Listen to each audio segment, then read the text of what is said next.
Outside the register office, former candidate of the U Party, Carlos Brian Uribe, maintained his intention to be on hunger strike until the transparency of the legislative elections is guaranteed. With the accompaniment of his followers, the former House candidate of the U Party, Carlos Brian, has conditioned with hammocks and other elements his stay outside the departmental registrar's office as an act of protest against the result of the legislative elections of last March 13. During this afternoon, the ombudsman was present at the site, stating that the entity seeks to guarantee the right to protest.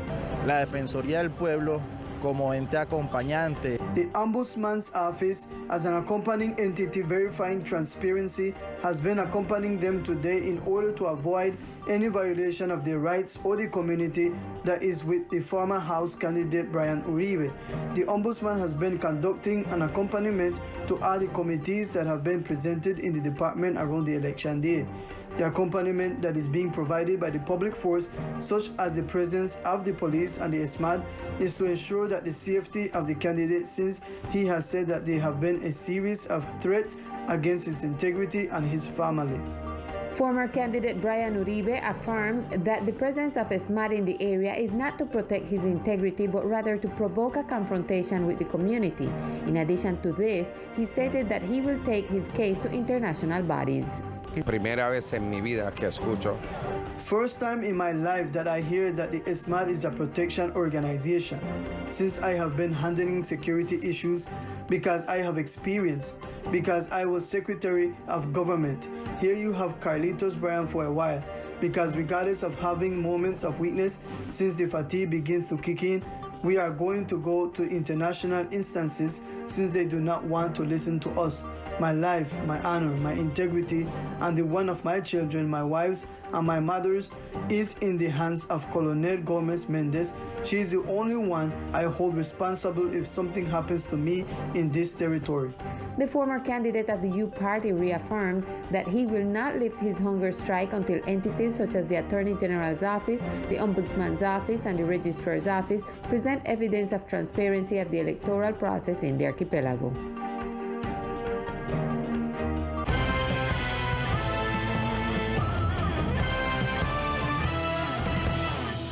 A communique to the public was issued by the U Party. Following, we share what the message conveys.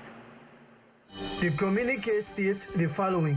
The candidate elected by the free and popular will of the islands, Carlos Alberto Brian Uribe, has begun an indefinite hunger strike in the facilities of the National Registrar of the Civil Status until the following actions are carried out. 1. The presence of the National Ombudsman, the Attorney General of the nation, the National Registrar, and the President of the National Electoral Council due to the evident partiality of these entities at the departmental level, since their leaders are political quotas of the Radical Change Party, facts that we warned about before the development of the elections and that we denounce as an evident lack of guarantees for the democratic scenario, and that today, after the unethical behavior even of personnel of the judicial branch and magistrates of the National Electoral Council, gives us the reason for the warnings and requests that we made throughout the campaign. 2. An official and formal pronouncement by the Registrar's Office, the National Electoral Council, and the Prosecutor's Office on whether there was any electoral constraint on the island of Providence after analyzing the ample and sufficient evidentiary material that we are providing. 3. An official pronouncement from the National Registrar's Office and the National Electoral Council on whether the loss of the chain of custody of the electoral documents of the island of Providence is considered with the evidentiary material provided. 4. A pronouncement regarding the progress of the investigation of the complaint for electoral harassment on the island of Providence filed by Dr. Alvaro Archibald Nunes last month. 5th, the protection of the elected representative and his family circle by the UNP to guarantee their physical integrity. 6th, that the Attorney General's Office and the Prosecutor's Office show progress of the disciplinary proceedings against Representative Carlos Carvajal Jimenez, such as prevarication by action and abuse of public office, criminal abuse of power, personal injury to a citizen by a public servant, and gender violence against Representative Carolina Poas. And the local government is leading a campaign which seeks for people affiliated to the subsidized healthcare system to complete their process to avoid losing this benefit.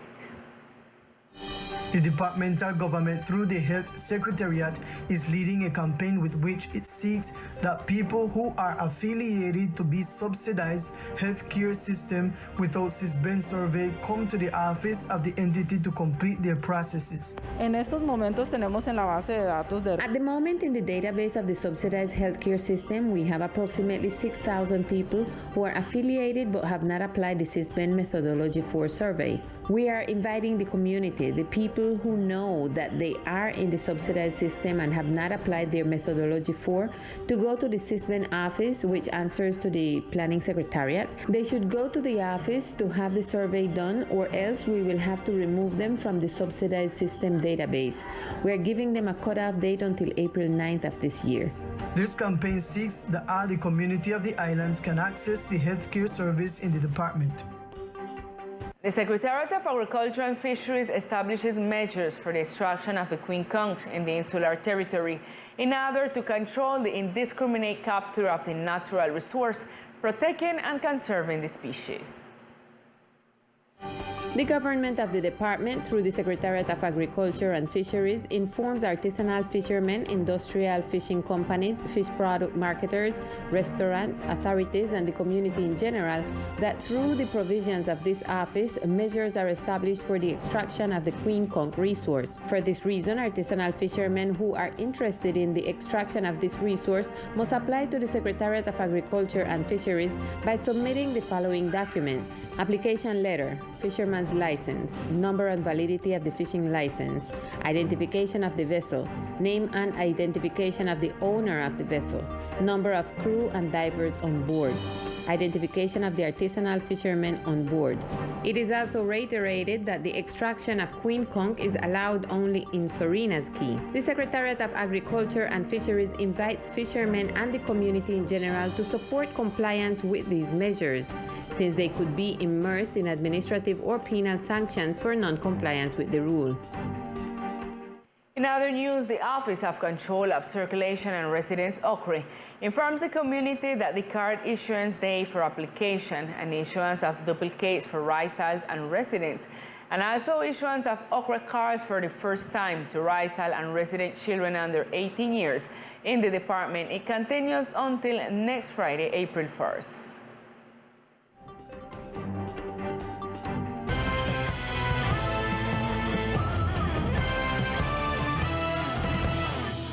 Executives of the Departmental State Social Enterprise announced that they are expanding the range of services offered by the hospital, as well as the acquisition of new equipment for the benefit of the community.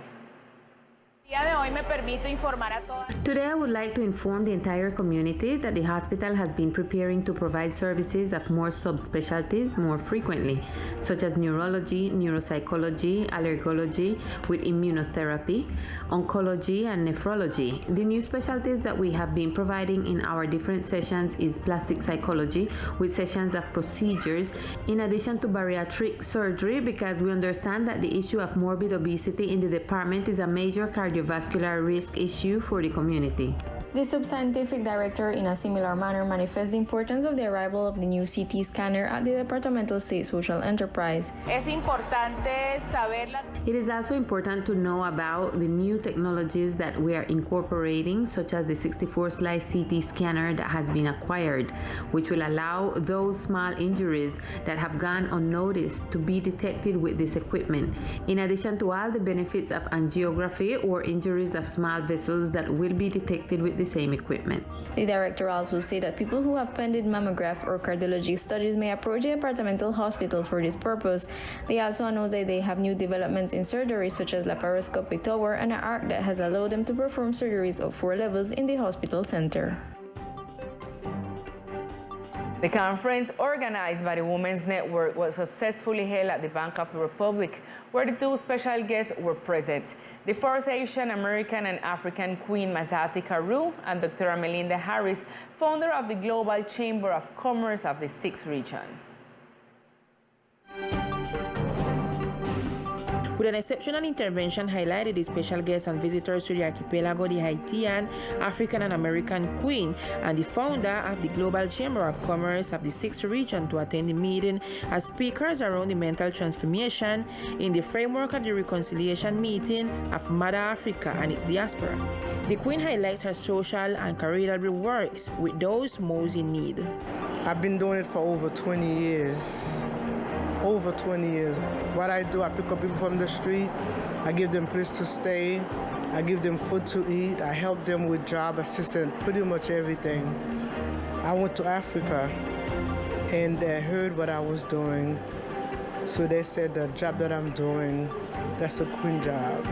It is the first time this happened, the first Haitian American and African Queen, and she said that this is because she was born in Haiti, has an American passport, and her coronation took place in Africa. The reason of her visit to the island is the reconciliation of Africa and her descendants, an initiative conceived and organized by Dr. Melinda Harris. One of the things why I'm here is to introduce that very same thing, the journey of reconciliation.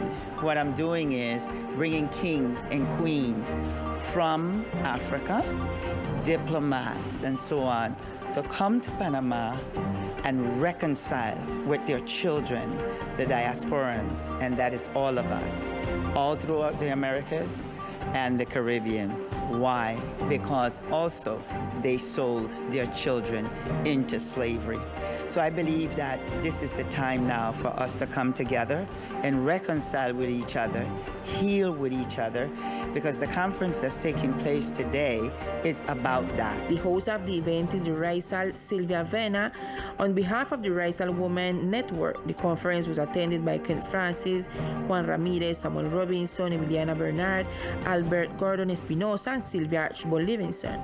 Tomorrow there will be a cultural and folkloric integration with the Afro-resident community and visiting committees from Choco at the Hotel Arena Blanca from 7 to 10 p.m. Teleislas News pays tribute to Eligio Corpus, a great Islander artist known in the community for his love towards art and painting.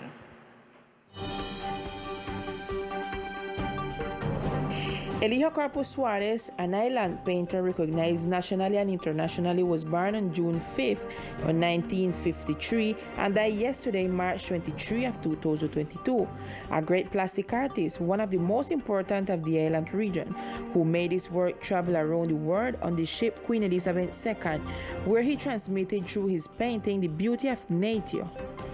Today, his brother Fidel Corpus remembers him with love and satisfaction as a man dedicated to his profession, as a humorist and a great artist, and above all, an excellent human being. He was a child. He always been painting. When everybody was working, doing something else, he was always on a piece of paper or something, doing something but for art. He was a total artist. I remember Eligio making Huck's boat, and his Huck's boat always different from everybody else.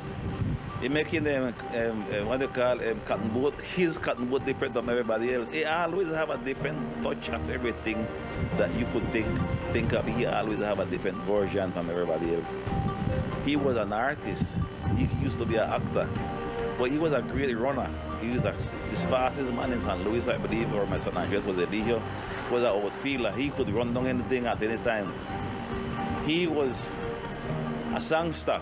As a helpful, loving, and dedicated person to his art, he will always be remembered. I remember when we were children coming up, everybody said that home without a job.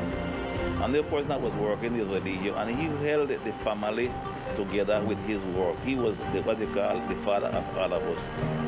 And I have always remembered Eligio as a great father. Rest in peace, Eligio Corpus. And now we continue with Victor Fusalba and all the sport news of our department.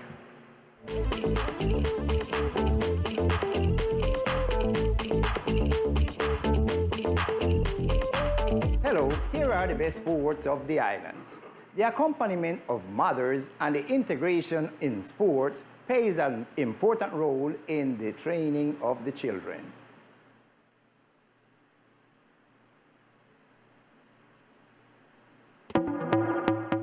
The activities at the beach where children recreate, play sport, and integrate with the support of mothers and teachers are fundamental in the growth and development of the children. This integration helps in the development of the physical and mental aspect of the child in their schools. Luz Dari Angulo, a mother of one of the children, told us more details.